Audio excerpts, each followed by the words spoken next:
Breaking news, guys. Abuja court dismisses Nnamdi Kanu's no case submission. Order IPOB leader to open defense.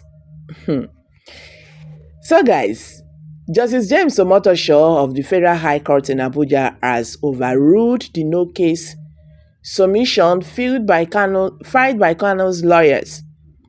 This application followed the federal government's presentation of witnesses, evidence, and closing of his case against the leader of the indigenous people of Biafra, IPOB. Following the dismissal of the no case submission, the judge asked Kanu to enter his defense.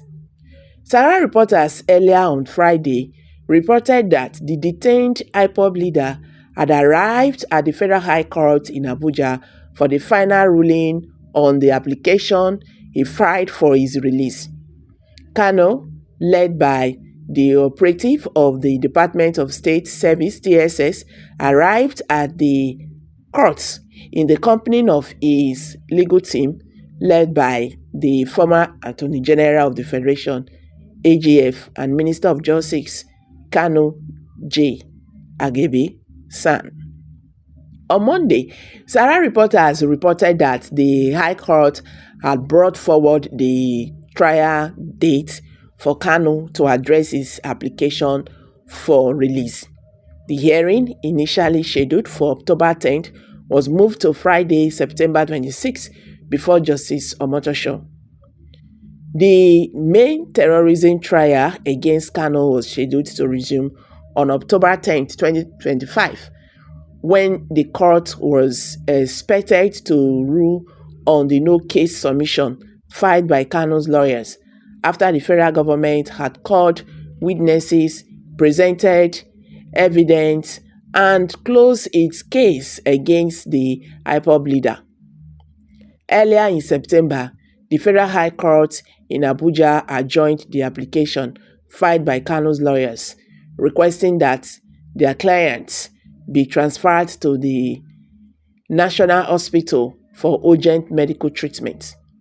Justice Musa Liman adjourned the matter as his tenure as a vacation judge had ended, coinciding with the conclusion of the Federal High Court judge's vacation on the same day.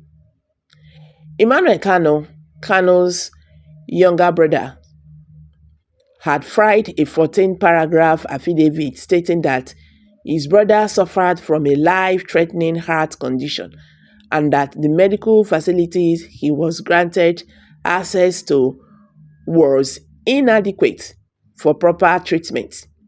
So during the hearing, Uchenna Njoko, the senior advocate of Nigeria and counsel to Kanu, informed the court that the federal government lawyer had served a 37-page counter affidavit earlier that morning, leaving him insufficient time to review it. Njoku requested additional time to study the document before proceeding could continue. So with the judge's vacation ending that day, Justice Lima's jurisdiction as a vacation judge was also set to lapse. Adegbenga Amawolo, lead counsel for the federal government, agreed with Njoko, noting that it was unfortunate the matter had not been scheduled earlier, as his team was ready to address it at any time. In his final remarks, Justice Lima expressed concern over whether he could rule on the matter as a vacation judge given the limited time remaining. So he stated that he had agreed to hear the case due to its urgency,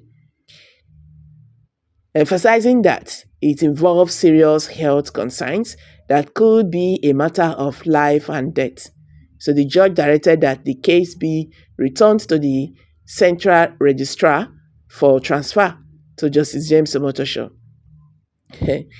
So guys, you can now understand why, I've said this, that the Nigerian government will never give Mazi Nnamdi Kanu justice.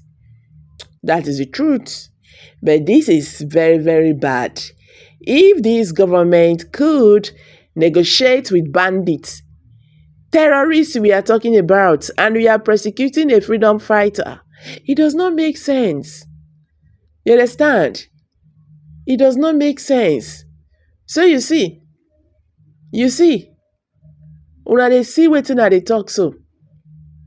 And you dey enter peace deal with bandits. Nnamdi Kanu was right when he says Nigeria is not a country, but a zone. So they just want this man make it kpai for DSS custody. So sad, really, really sad. So guys, I'm dropping it here. Drop your comments below the comment section. Share this video, make it go viral, so that Nigerians, especially Biafrans, could understand how this matter they be. Thank you.